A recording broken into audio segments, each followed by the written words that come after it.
Radha Madhava Kunja Bihari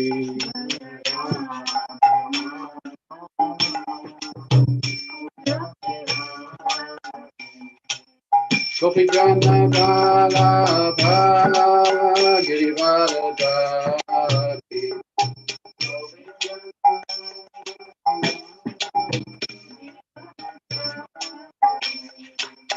Yashoda Nandana Vrajadharanjana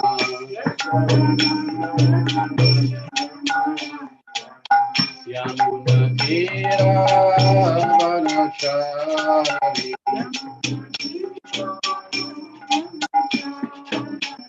Jaya Radha Madhava Kunja Bihari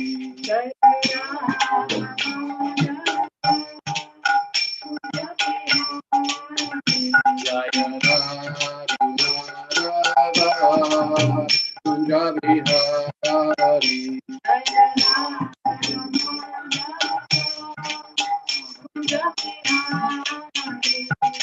Gopi Jana Bala Girivardhari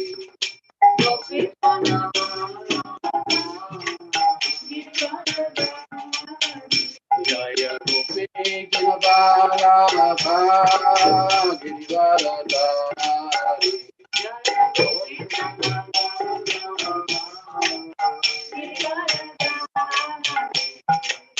Yashoda Nandana Vrajadharanjana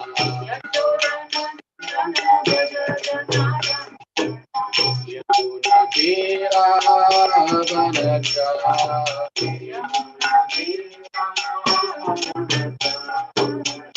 Jaya Radha Madhava Kunja Bihari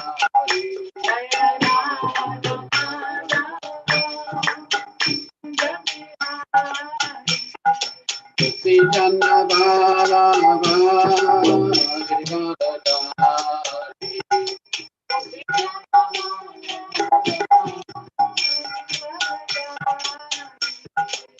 Yashoda Nandana Vrajadharanjana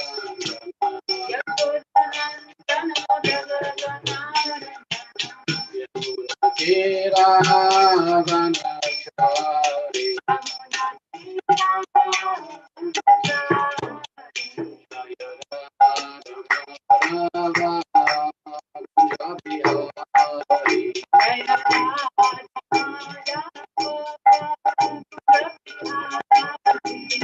Gopi Jana Bala Girivardhari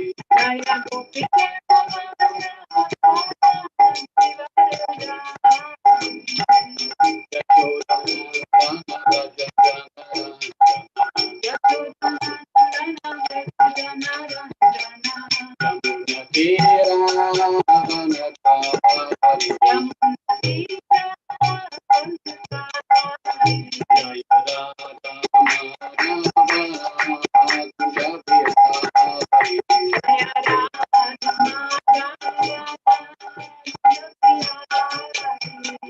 Radha Madhava Kunja Bihari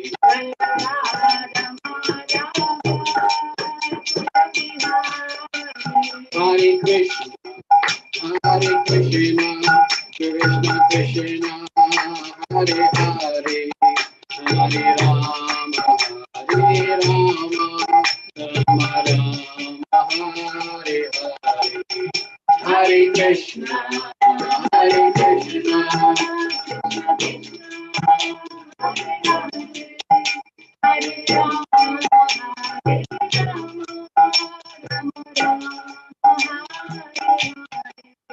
Hare Krishna Hare Krishna Krishna Krishna Hare Hare Hare Rama Hare Rama Rama Rama Hare Hare Hare Krishna Hare Krishna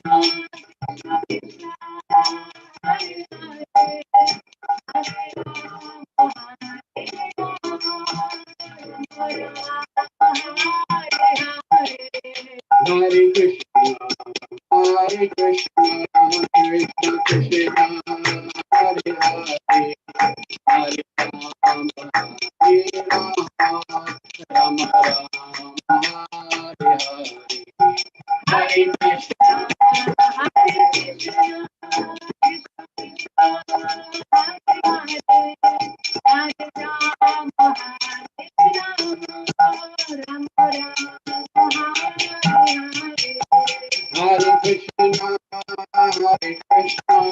Hare Krishna,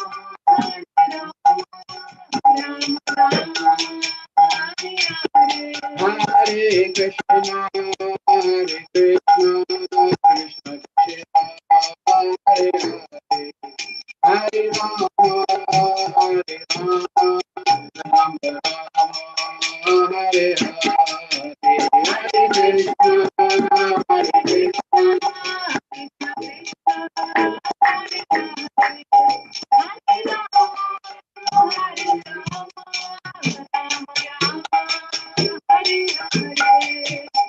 Hare Krishna, Hare Krishna, Krishna Krishna, Hare Hare, Hare Rama, Hare Rama, Rama Rama, Hare Hare, Hare Krishna, Hare Krishna.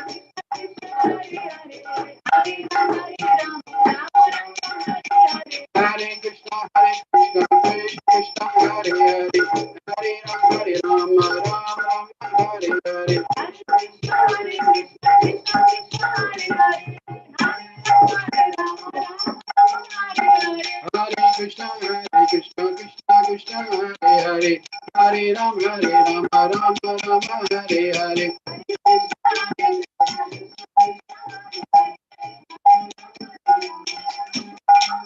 Jaya Radha Damodara Radha Damodara Radhe.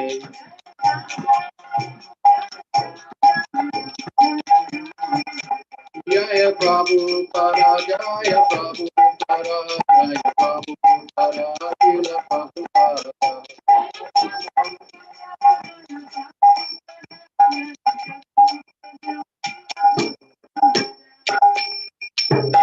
Prabhupada ki jai. So, what we'll do.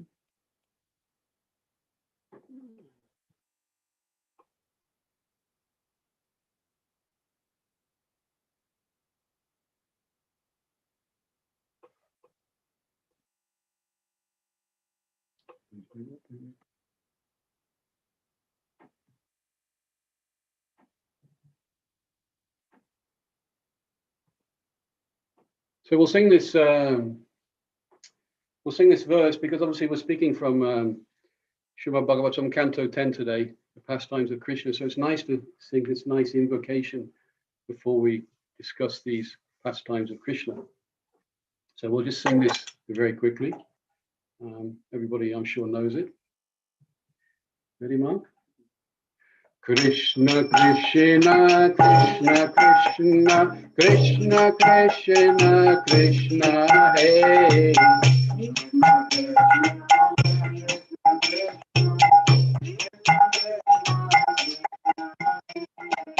Krishna Krishna Krishna Krishna Krishna Krishna Krishna Hey.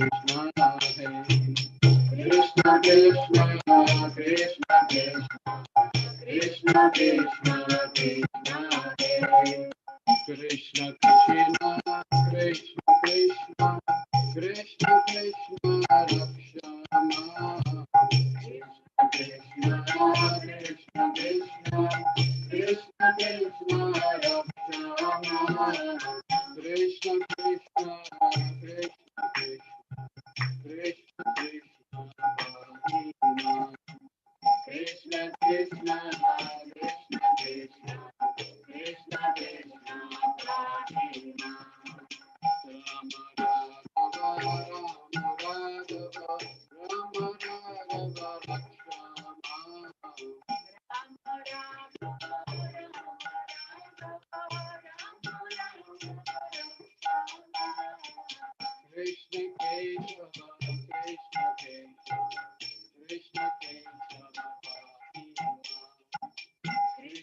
Om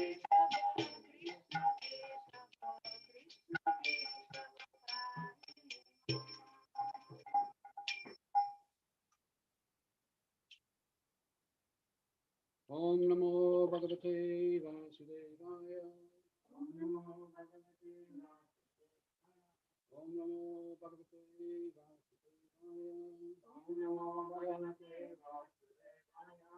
Om Namo Bhagavate Vasudevaya.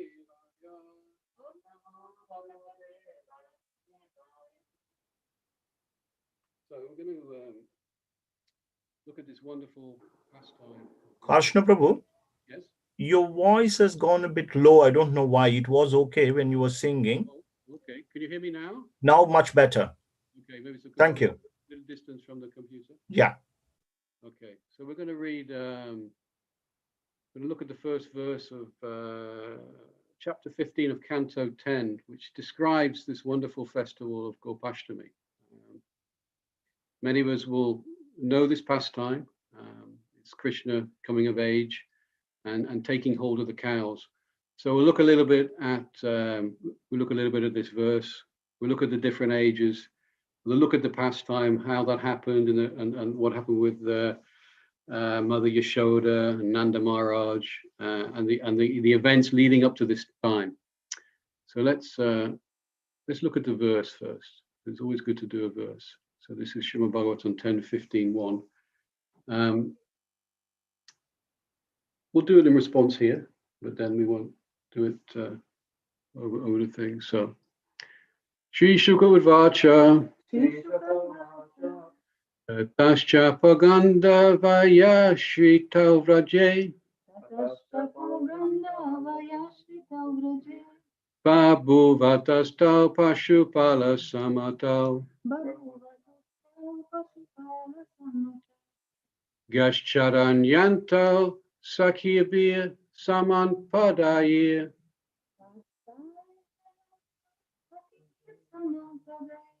Vrindavanam Punyam Ativa Chakratu, Shri Shukavacha, Tascha Paganda Vaya Shri Tauvraje, Babu Vatustau Pashupala Samatau, Gacharayanta Sakhibis Samanpadayir,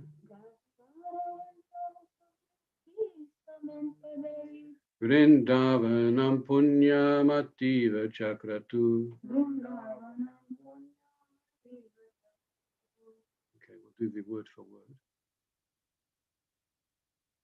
Shri Sukavacha, Shri Shukadev Goswami said, Tataha, then, Cha, and, Paugandavayaha, the age of Poganda, years 6 to 10. Shri Tao, attaining, Vraje, in Vrindavan, Babu Vatahu, they, Rama and Krishna, became. How? The two of them. Pashupala, of cowherd, as cowherds. Samatau, appointed. Gaha, the cows. Charayanta, tending. Sakibihi,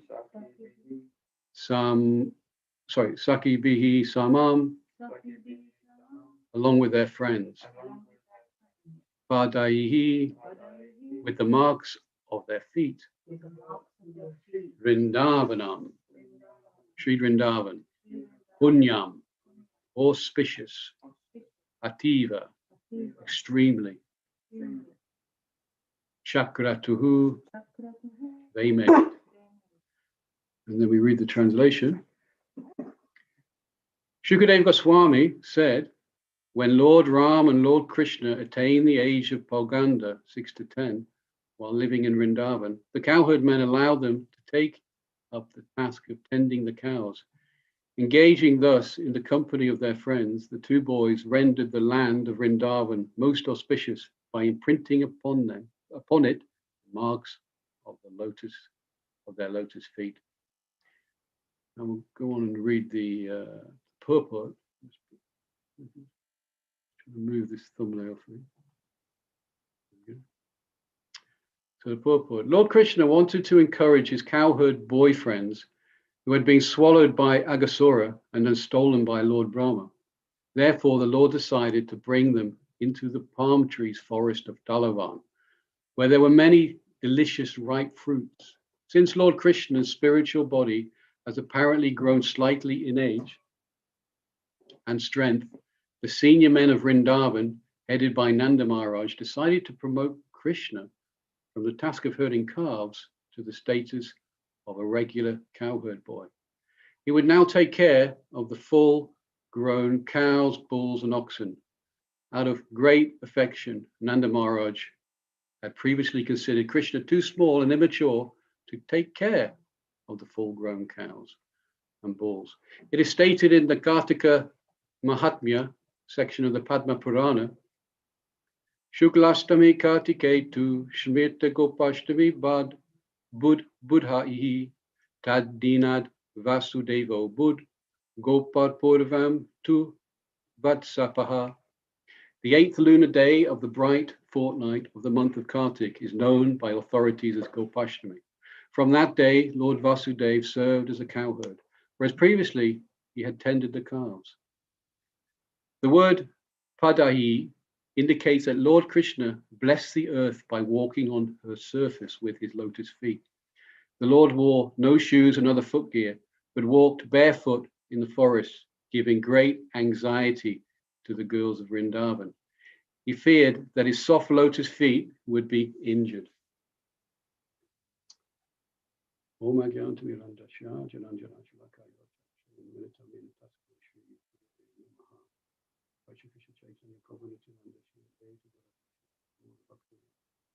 Hare Krishna, Hare Krishna, Krishna Krishna, Hare Hare, Hare Rama, Rama Rama, Hare Hare. So this is the verse that describes this coming of age, where Krishna took control of the calves. And it says at the end of this purport, it talks about how Krishna is walking on the surface of the earth. So Krishna with Balaram used to go out and tend to the cows. But one little pastime, Mother Yashoda was very concerned about Krishna. Let me just maximize this a little bit. There we go. So Mother Yashoda was very concerned about little Krishna at that time, going out with no shoes, no covering, into the sun, into the forest. But we can see why Krishna wanted to do that. He wanted to walk with bare feet. So Mother Yashoda said to Krishna, he said, listen, please take some shoes. Please wear some shoes. But Krishna said, because actually there's 900,000 calves, 900,000 cows to look after. He said to his mother, he said, listen, if I wear shoes, then all the cows must wear shoes. So obviously 900,000 times 4, and I think we had little hoofs as well that were split even more. Anyway, we're talking maybe 3.6 million pairs of shoes. So it was a little bit too much for Mother Yashoda. And then, but then Mother Yashoda said, perhaps just take an umbrella. Please take an umbrella, perhaps. And then Krishna said again, he said no, because I would need to have umbrellas for all the cows as well. Krishna loved the cows. This is what we learn through these wonderful pastimes, that Krishna is all about the cows and his eternal pastimes, within Vrindavan, in Goloka Vrindavan. This is where it all happens. So we're going to talk a little bit about Krishna's pastimes. And there was a slide actually that I wanted to just read, because we need to talk a little bit about how we got to this stage of Gopastami. And it's mentioned in this nice verse, or this nice extract from Nectar Devotion, maybe Mark can read this for me. He's here, and I'm going to get him to help out a little bit. Would you like to read this nice and clearly for everybody? As far as Krishna's transcendental pastimes are concerned, they are mostly executed during the Kaumara, Poganda, and Kaishora periods. His affectionate pastimes with his parents are executed during his Kaumara age. His friendship with the cowherd boys is exhibited during the Poganda period, and his friendship with the gopis is exhibited during the Kaishora age. So Krishna's pastimes are broken down into these different ages: Kalmara, Poganda, Kayashora periods. And we can look at these different periods, and they have certain characteristics. So if we start, we have a quick look at the Kalmara age. And this is the age where we can see we've got Krishna as a little baby, Mother Yashoda. We have these wonderful pastimes, the cart demon. We have Putana and Krishna, killing all these different demons. And his age is from birth to 6 years old. Now, obviously, Krishna doesn't take birth. He appears. Just as the verse Janma Karma Chamidya Vyamevanyo Veti Tatvataha. Tvaktva Deham Punar Janma Naiti Mamati Sojana. So he appears. But why does he appear? He appears. Yada Yada Hi Dharmasya. Whenever and ever there's a decline in religious practice. But actually, he doesn't just appear for that. He appears really for the pleasure of his devotees, to engage these wonderful pure devotees in the pastime, the eternal pastimes of Krishna.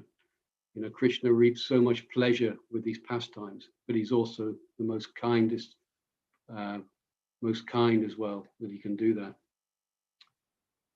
So this Kaumara period, we obviously have a nice picture of Mother Yashoda and Krishna.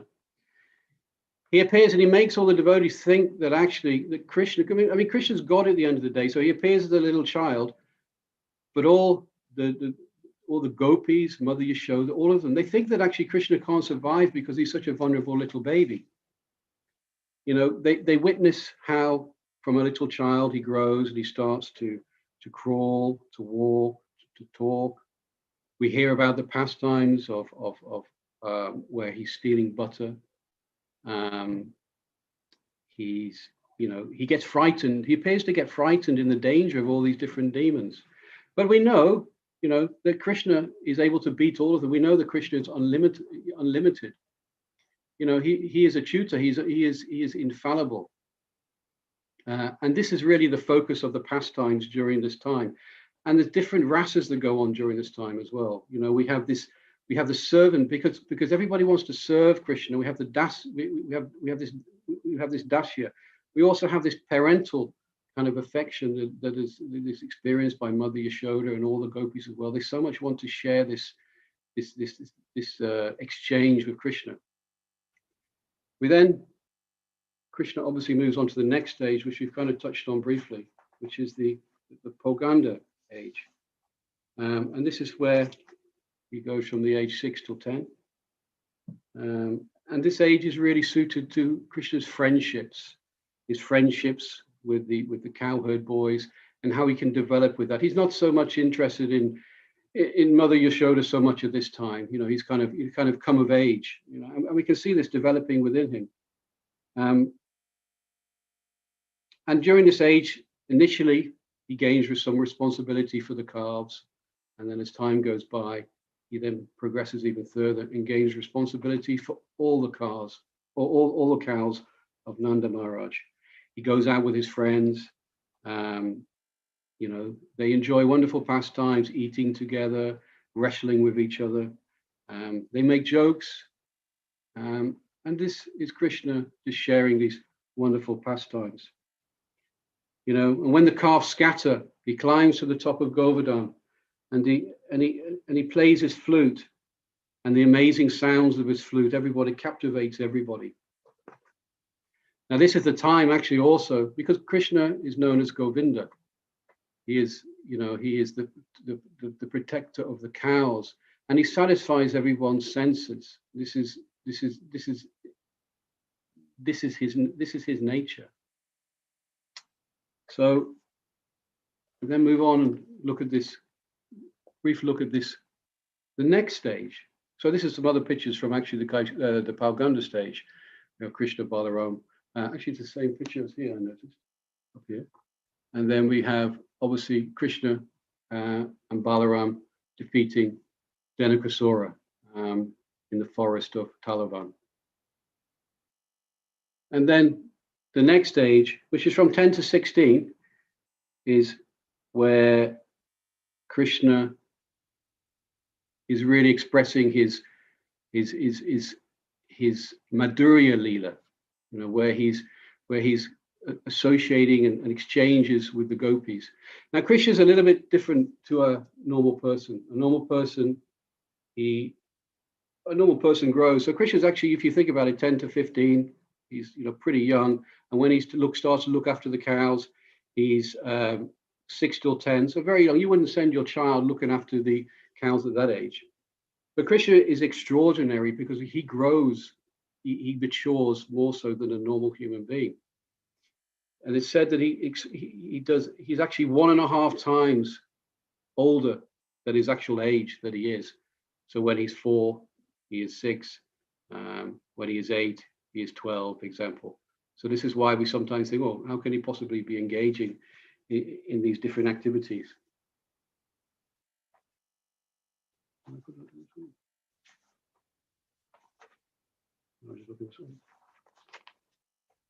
So during this age, you know, Krishna enjoys, you know, enjoys pastimes with the cowherd women, the gopis.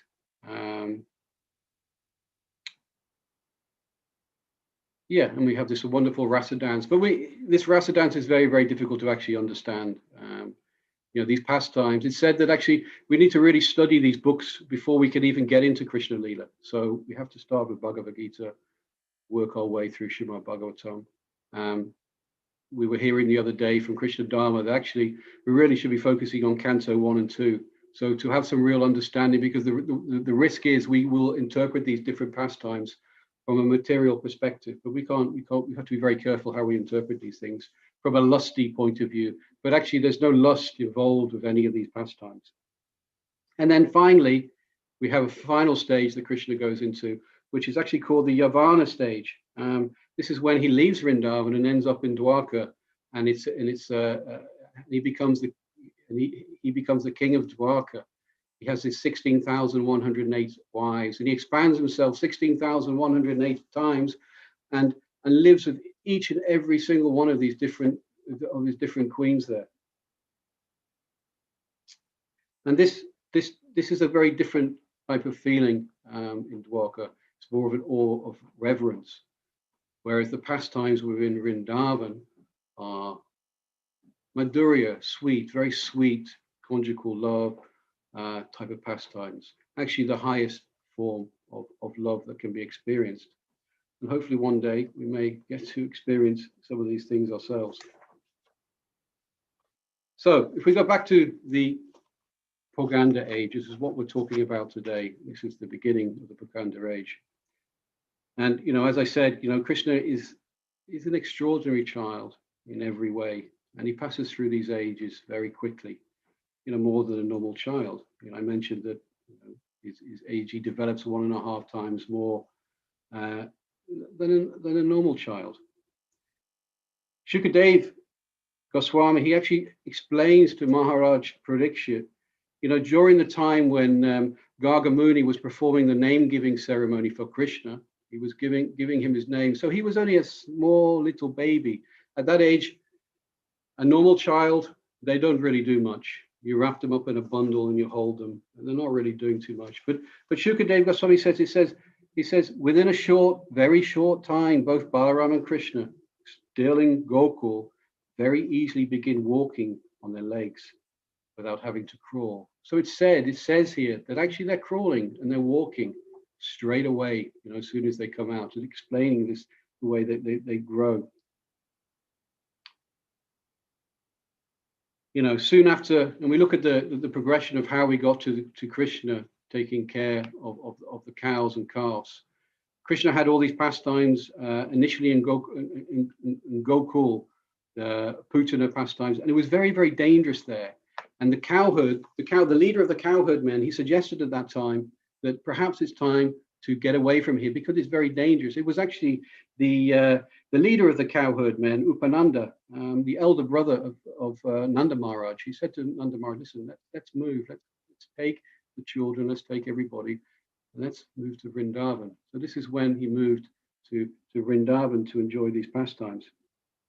And when Krishna arrived in Vrindavan, this was the time when actually he developed this desire to take care of the cows and to herd the calves. You know, this was actually before that he was initiated into cow herding. And before he was initiated into cow herding, he was initiated into calf herding. So we'll just read, I have it on here, 10, 11, 37. This is it. Yeah, so we'll just read this one quickly. It says, in this way, Krishna and Balaram, acting like small boys and talking in half-broken language, gave transcendental pleasure to all the inhabitants of Raj. In due course of time, they became old enough to take care of the calves. As soon as Krishna and Balaram were a little grown up, they were meant for taking care of the calves, although born of a very well-to-do family. They still had to take care of the calves. This was the system of education. Those who were not born in Brahmana families were not meant for academic education. The Brahmanas were trained in a literary academic education. The Kshatriyas were trained to take care of the state, and the Vaishyas learned how to cultivate the land and take care of the cows and calves. There's no need to waste time going to school to be falsely educated and later increase the numbers of unemployed. Krishna and Balaram taught us by their personal behavior. Krishna took care of the cows, played his flute, and Balaram took care of agricultural activities with his plow in his hand. So Krishna and Balaram setting an example. So there's such a great emphasis on Varnashram Dharma, cow protection. This is such a huge emphasis within ISKCON, and something we should try and, all of us should try and look at in detail and see what we can do to implement this. Because Krishna, he doesn't need to actually take part in any of these pastimes. You know, he's the Supreme Personality of Godhead after all. He can just, you know, he doesn't need to do anything, but he does these many activities for the pleasure of his devotees and to teach us, you know, how we should be, you know, to teach us and how we should be not behaving, but living our lives as well. So Krishna, he was herding the calves. You know, he didn't have so much responsibility. He was looking after the calves, going up with the calves and going up with the cowherd boys. And he was reaching towards the end of the Kumara age. So Nanda Maharaj, he would go to the forest.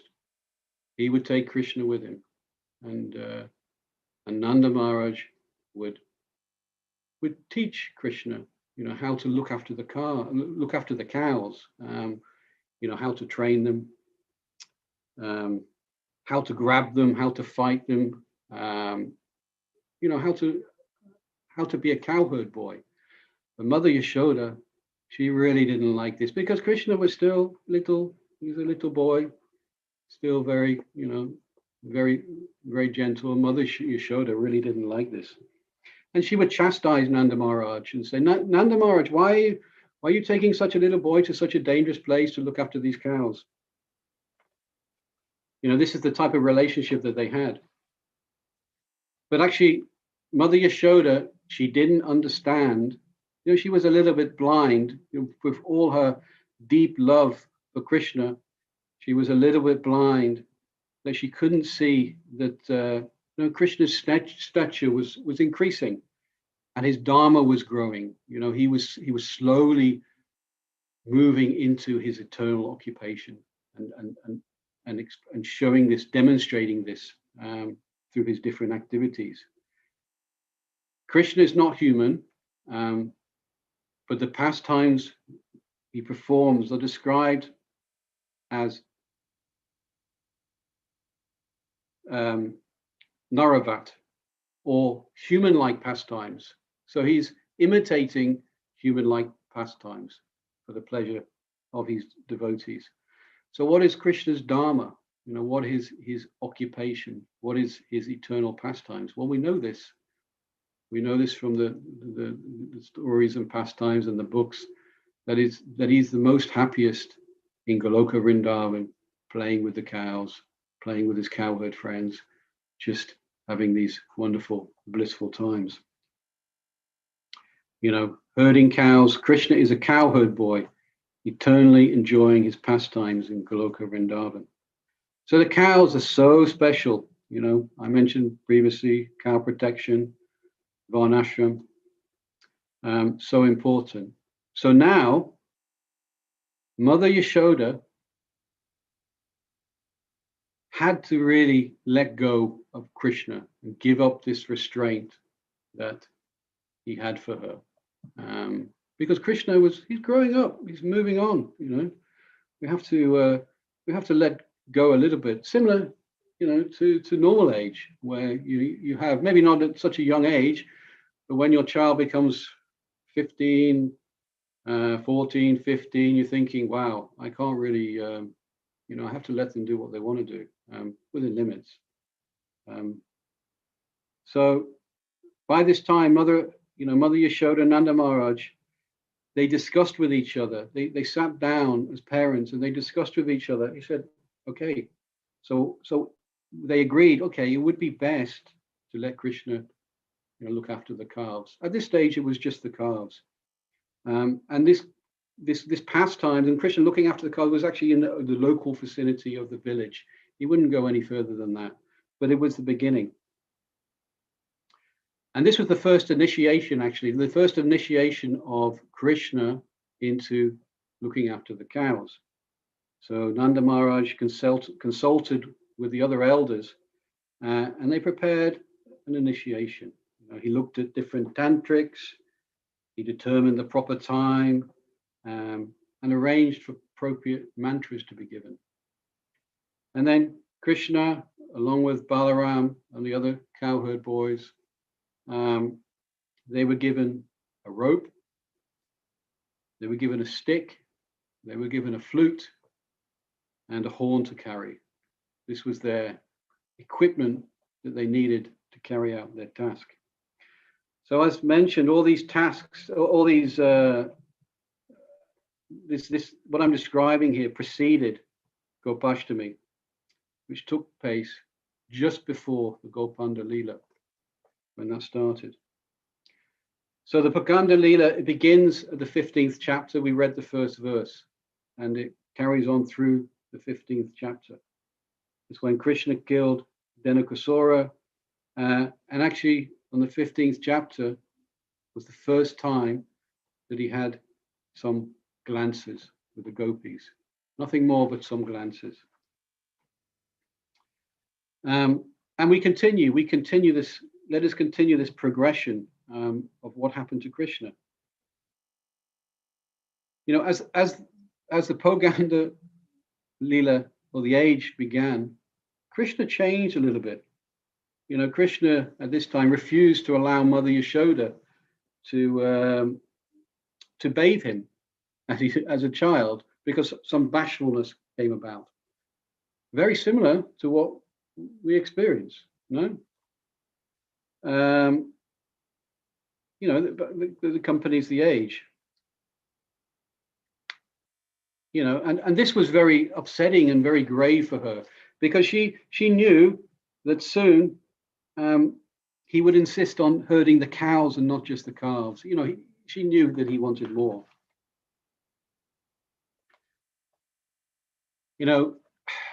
During this time also, Krishna was a little bit sneaky. He was talking to all the other cowherd men, the leaders of the cowherd men. And Nanda Maharaj got sight of this, and he was like, what is Krishna talking to the other cowherd men about? And he tried to find out. And then Krishna just kept asking the uncles something. So I'll just read this little paragraph which describes that pastime very nicely. It says, Nanda saw Krishna repeatedly asking his uncles for something with a look of delightful anxiety, and thus he questioned them about his son's behavior. The king's younger brother, knowing Nanda Maharaj's inhibitions, nevertheless replied, "He wants to take care of the cows." The next eldest of Parajanya's 5 sons, Sanandana, then elaborated such as to soften the blow to his beloved older brother. He said, he and Balaram said that since their infancy has passed, it is now improper for their respected father to have to take care of the cows to pasture by himself. So with hearing this, he then consulted with Mother Yashoda again. And they both decided that actually it's now time for Krishna to become a fully fledged cowherd boy and to look after all the 900,000 cows. And they decided to seek an auspicious day and hold this wonderful initiation ceremony, which is what we celebrate today.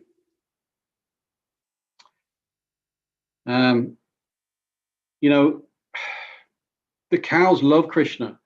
And during this time, Nanda Maharaj didn't have any choice but to do this, because the cows, they started refusing to actually listen to Nanda Maharaj. They wouldn't come into the pastures without Krishna. So Nanda Maharaj he was actually forced to, because they didn't want him to leave and become a cowherd boy. But he was forced by the actions of the cows, because they loved Krishna. They loved and they love Krishna so much. So for 3 days, announcements were made to the beat of kettle drums throughout everywhere in every settlement, because this was such a wonderful, huge festival that was going on. All the arrangements of the initial initiation ceremony, that was just a small ceremony, but this one was a huge, wonderful procession that was going on, that was going to initiate Krishna into cow herding. So the event is described like so. It says, accompanied by musical instruments and singing, Krishna approached the cows and priests before him. He then greeted them by washing their feet, offering them praise, and feeding them sweet fodder from his hand. After the cows were quite satisfied, he bowed before them in respect. Then he satisfied the priests with gifts and came before his father with folded hands along with Balaram. Nanda Baba then placed a jeweled cowherd staff in his son's hand, and Mother Yashoda, the Queen of Raj, anointed Krishna's forehead with tilak, saying, Balaram, you stay in front of Krishna. Subala, you stay behind him.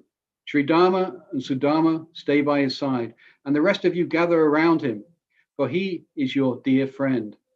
She did and said this while drenching her son and his friends with her tears of love. So that was it. This is the ceremony that was going on.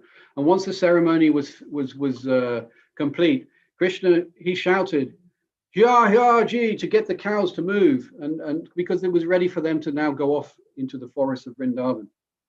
And he was expecting the cows to move, but actually the cows would not move. And he was, how come the cows aren't moving?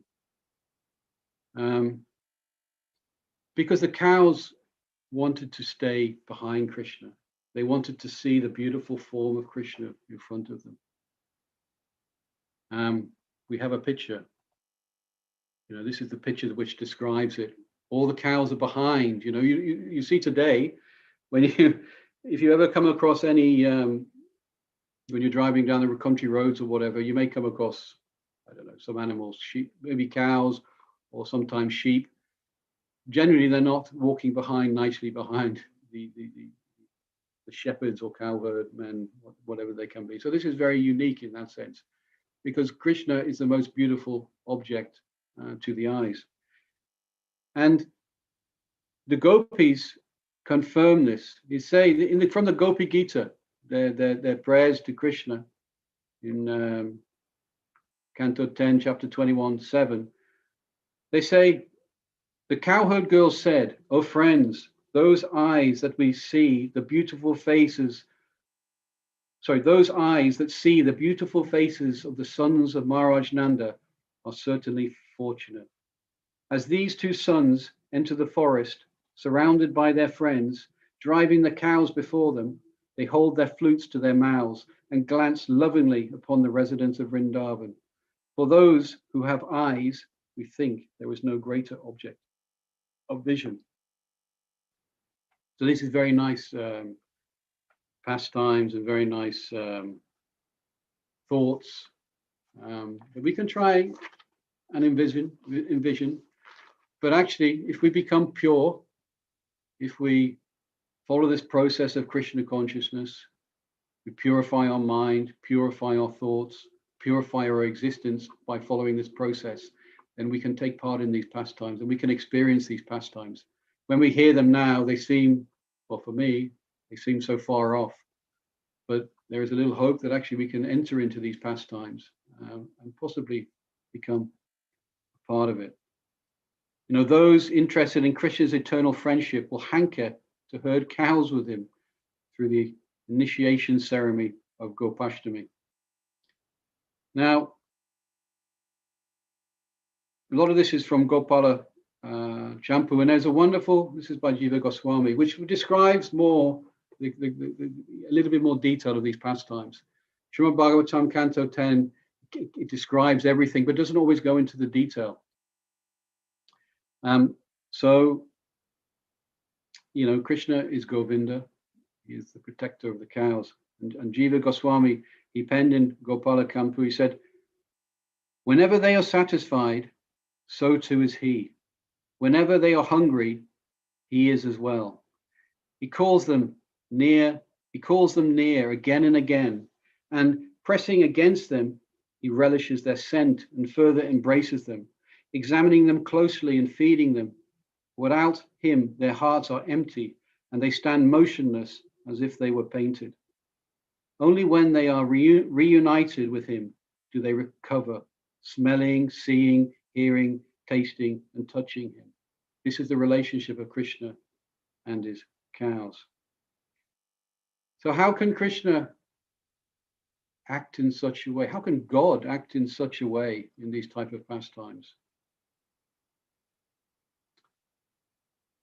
You know, actually Krishna doesn't want us to see him as God. He wants to just, you know, mix with us to experience the different pastimes of him. You know, he is the supreme enjoyer. So by carrying out these pastimes, he can enjoy, and we can serve him, and we can enjoy ourselves by serving Krishna directly and seek and receive pleasure from that. Actually, Krishna wants to forget that he's even God.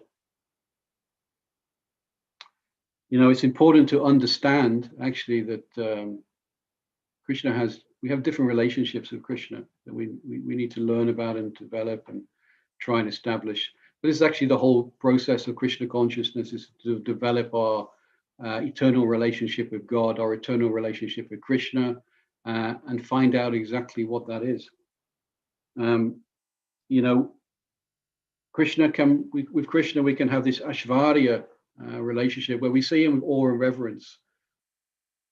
But then we have this more sweetness through the Madhurya relationships that we have. The example is given, a very nice example was given, I think may have been Jagadatma gave it one day, when he talked about the Prime Minister. So we see the Prime Minister, and when we see the Prime Minister, we see him on TV, we see him engaged in official duty. But actually, if we go into the Prime Minister's house, we don't see the Prime Minister like that. We see the Prime Minister playing with his grandchildren, bouncing his grandchildren on his knee, and, you know, running around, you know, playing games and having fun. You know, so this is the different relationships, and this is the connections that we can have with God. You know, and we might ask as well, so why is Krishna having to do this? Why can't he just I touch on this, why can't he just sit on his throne and not bother with, snap his fingers and everything takes care of itself? I mentioned Krishna's giving this example of how he actually takes on dharma, he takes on responsibilities, he takes on roles in order to teach. And it says in Bhagavad Gita, I think it's chapter 3, he says, whatever action a great man performs, common men follow. And whatever standards he sets by exemplary acts, all the world pursues. That's text 21. This is very true. He goes on to say, O son of Pritha, there is no work prescribed for me. This is Krishna speaking. Within all the 3 planetary systems, nor am I in want of anything, nor have I a need to obtain anything. Yet I am engaged in prescribed duties. For if I ever fail to engage in carefully performing prescribed duties, or prata, certainly men would follow my path. If I did perform prescribed duties, all these worlds would be put in ruination, and I would be the cause of creating unwanted population, and I would thereby destroy the peace of all living beings. So Krishna setting by example and acting responsibility, because we will follow him. And the great man who sets the example, we will follow that. So this is the first kind of, let me have a look. I'm just going to stop showing my screen.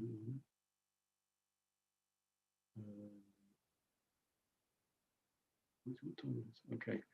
So this is the main pastime of Gopastami. So I wanted to touch on, to finish off, is this wonderful pastime called Subala Milana. So we saw a picture in the IAM congregation today. Some of you may have seen it with Radharani showing her feet. And this is very rare. You'd only see this once a year on this day. And it's a very, very nice pastime between Krishna and Radharani.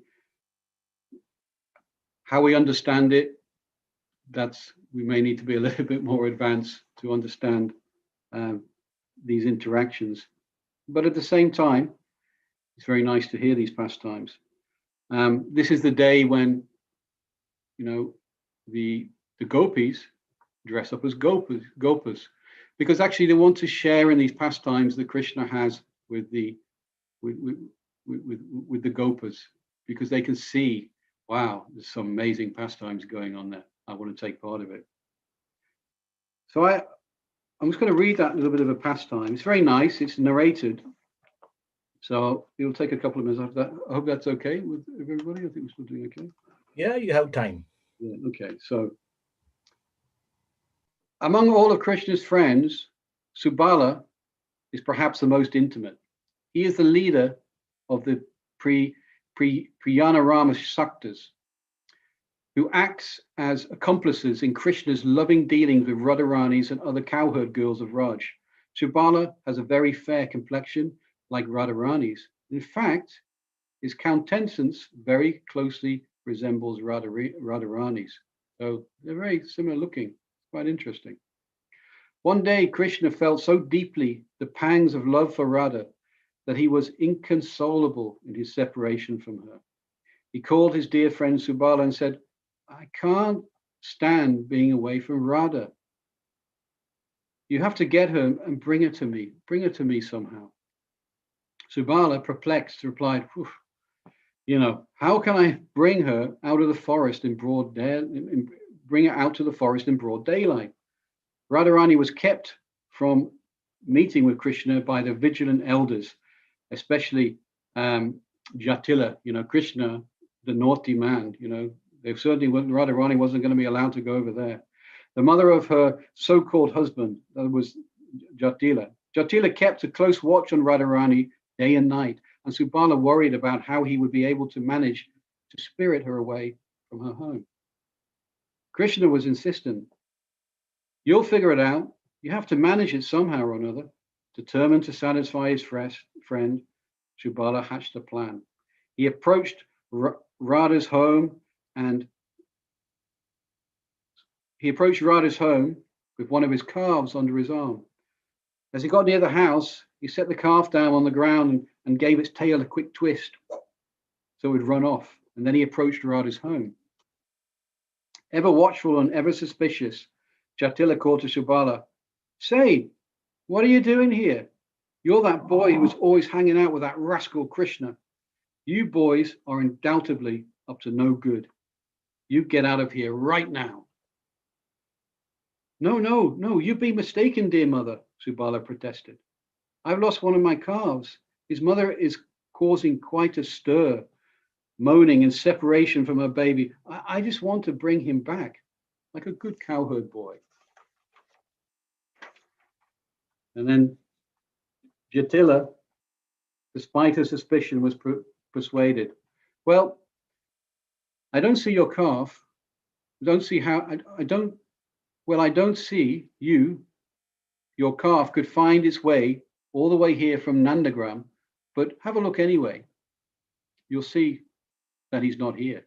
Shubala took advantage of the situation, went into Radharani's home and told her the situation. They exchanged clothes, and while Shubala remained in Radha's room disguised as her, she, dressed in Shubala's clothes, took the small calf in her arms and headed to the forest, nodding farewell to the unsuspecting Jatila and smiling to herself in anticipation of meeting Krishna. She approached Krishna in the appointed rendezvous. She looked so much like Subala that Krishna didn't recognize her and feared that Subala had failed in his mission. And then he said, at last, when Radharani saw Krishna, she approached him in the garb of Subala. Krishna was mad. He could not detect that Radharani had come, but mistook her for Subala. He said, "Oh, Subala, you have come back without Radharani. Couldn't you bring her?" Radharani began cutting jokes. "No," she said, "it was impossible for me to bring her in the daytime."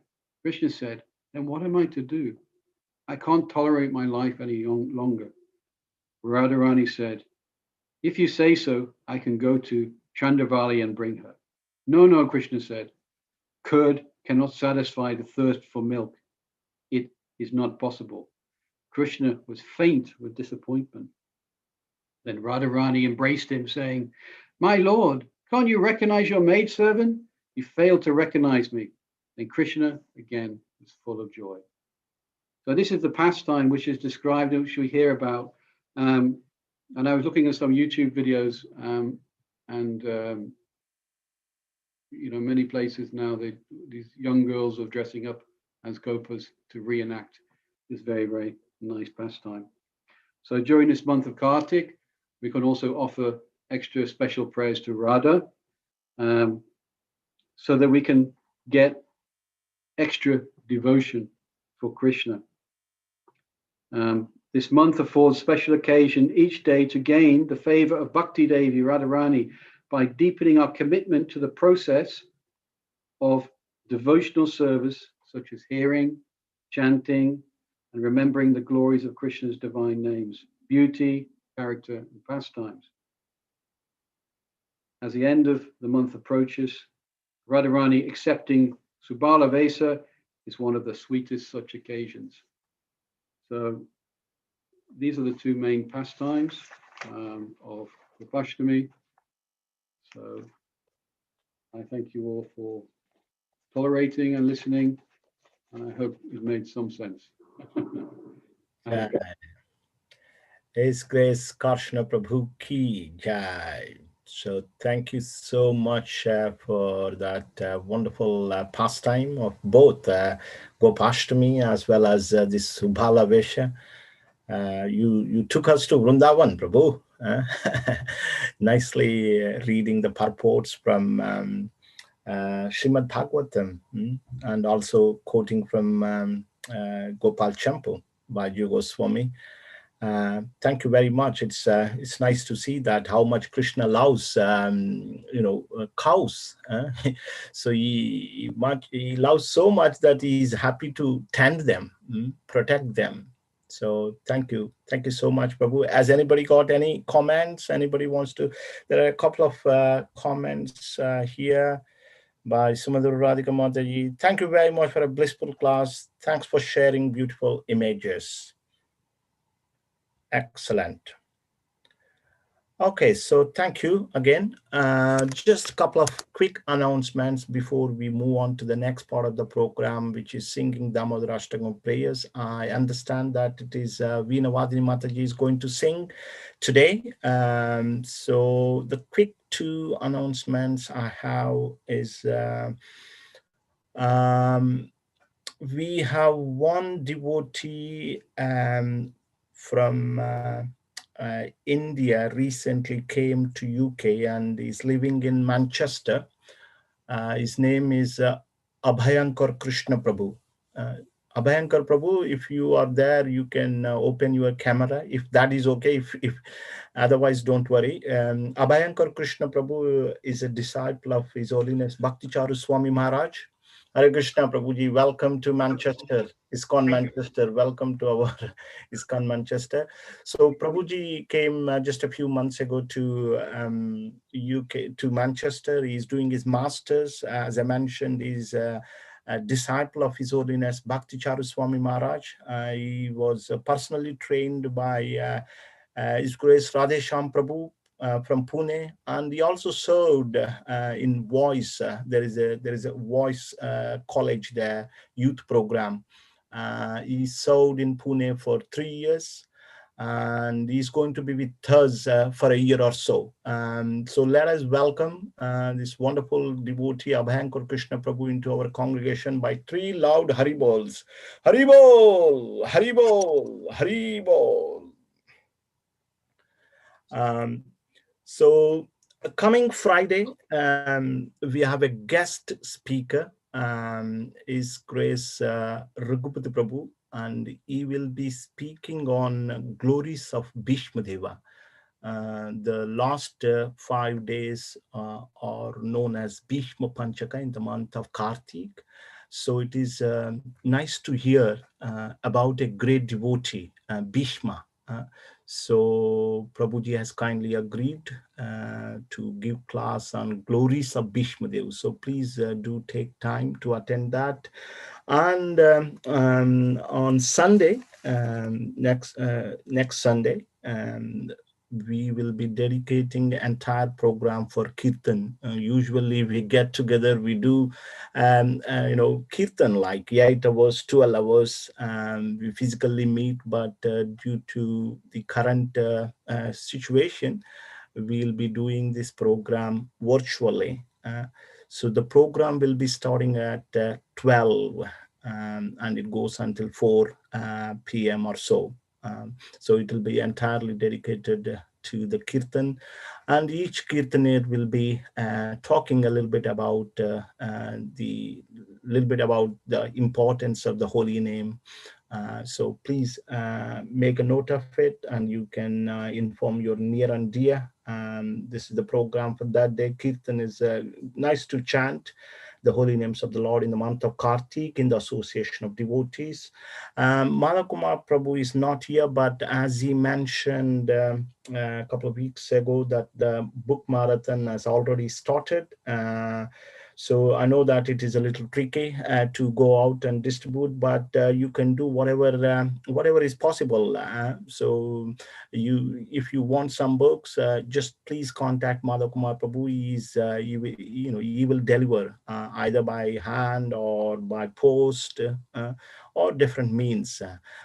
So you can still try and give these books to the near and dear and neighbors, whoever, at work and wherever you meet someone, you can try and give these books out. That's it from me. Thank you very much. Now we move on to the next part of the program, that is singing Damodar Ashtakam prayers. So let's sing the Damodar Ashtakam, and then we will read the translation. So Veenavadini Mataji, are you ready? Excellent. Hare Krishna Mataji. So we'll sing the prayers and then read out the translation. Maybe Who is there? Is Anandarupa next to you? Maybe he can read that passage. He's like- Sorry, I can't. I need glasses. Sorry. Oh, that's Sita Mataji. Yeah. Thank you. So that tells that another step in my age. Okay, Hare Krishna. So let me share the screen.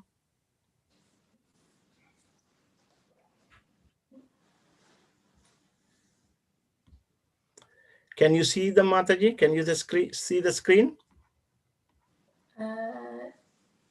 It just says Zoom. Yes, I can see the screen, but it just says Zoom. Oh, it says Zoom. Yeah.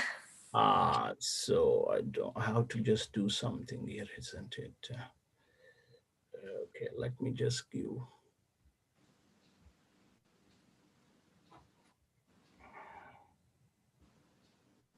Yeah, done.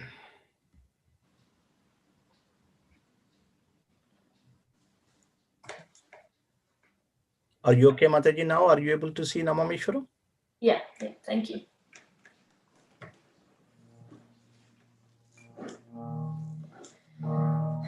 Namameshwaram Sachidanandrupam Dasakundalam Gopur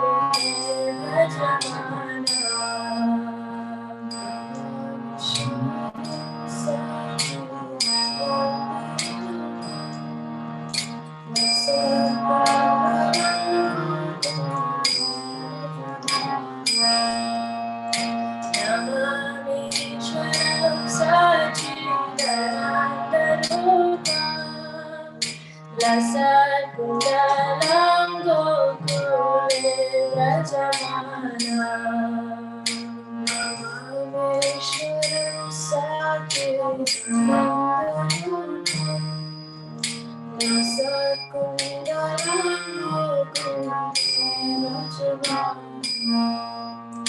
Yashoda Bhiyo Lokhana Davamana Param Rishtamadhyam Tato Dhruta Gopya Yashoda Bhiyo Lokhana Davamana Param Rishtamadhyam Tato Dhruta Gopya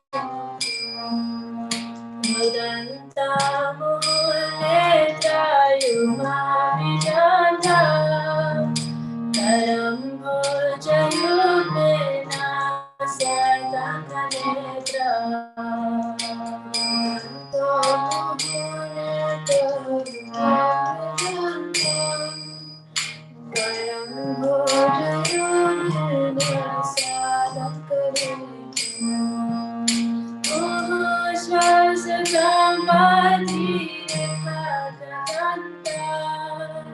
Sita-grevam damodaram bhakti-vadam Swashadam vadhi-rekha-gavanda Sita-grevam damodaram bhakti-vadam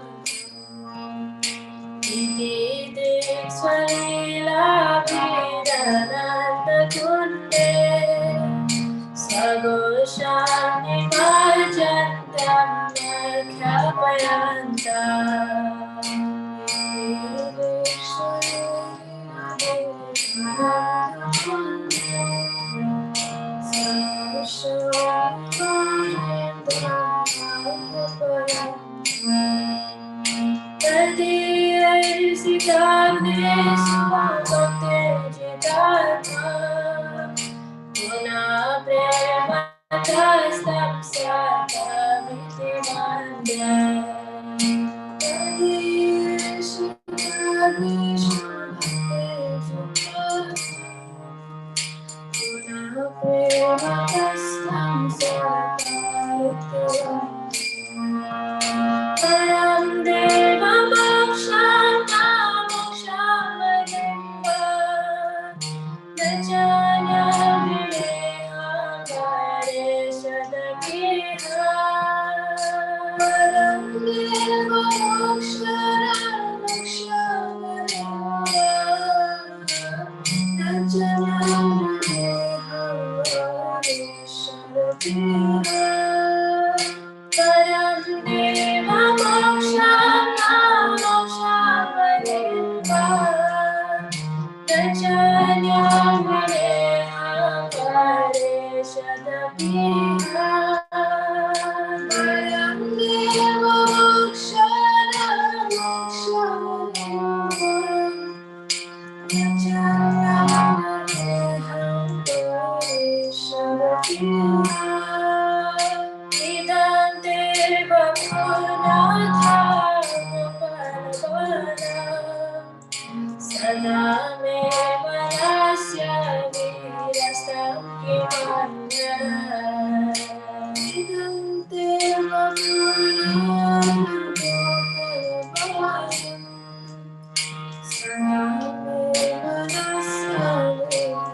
Could we request Sita Mataji to read out the translations?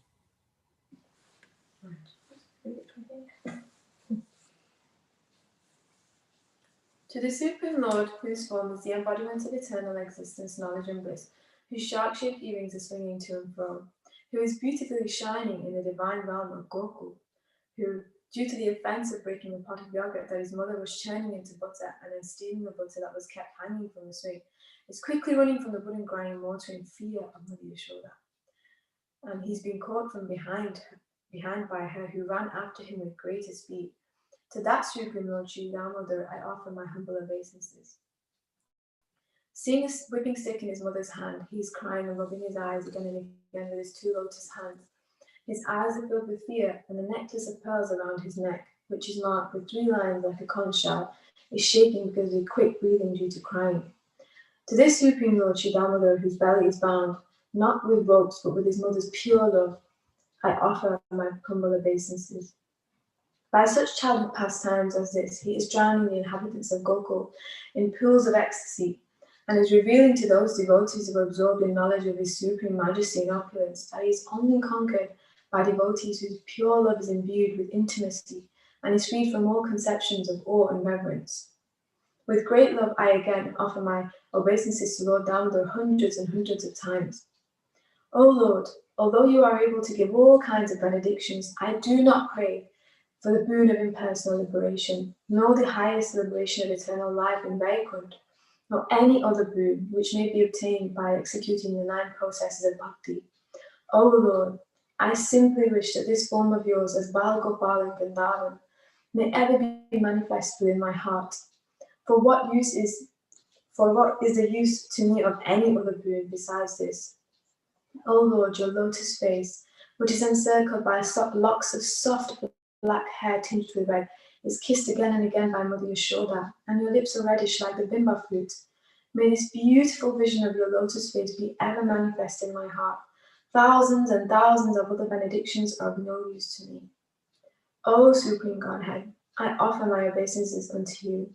O Damodar, O Ananta, O Vishnu, O Master, O my Lord, be pleased upon me. By showering your glance of mercy upon me, deliver this poor ignorant fool who is immersed in an ocean of worldly sorrows and become visible to my eyes.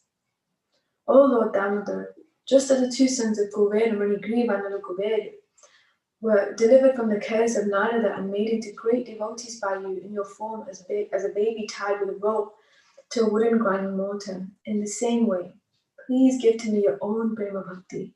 I only long for this and have no desire for any other kind of liberation. O Lord Damodar, I first of all offer my obeisances to the brilliantly effulgent rope which binds your belly. I then offer my obeisances to your belly, which is the abode of the entire universe. I humbly bow down to your most beloved Srimati Radharani, and I offer all obeisances to you, the Supreme Lord, who displays unlimited pastimes. Shri Radha Damodar ki jai.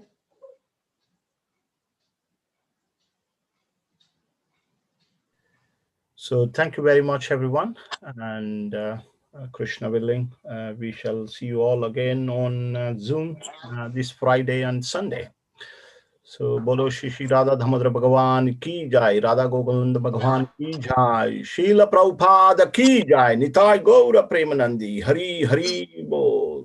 Vanchakalpatarubhyascha kripa sindhu Patithanam pavanebhyo Vaishnavebhyo namo namaha. Gaura Bhakta Vrinda ki jai. Hare Krishna, everybody. Hare Krishna, Hare Krishna. Hare Krishna. Hare Krishna.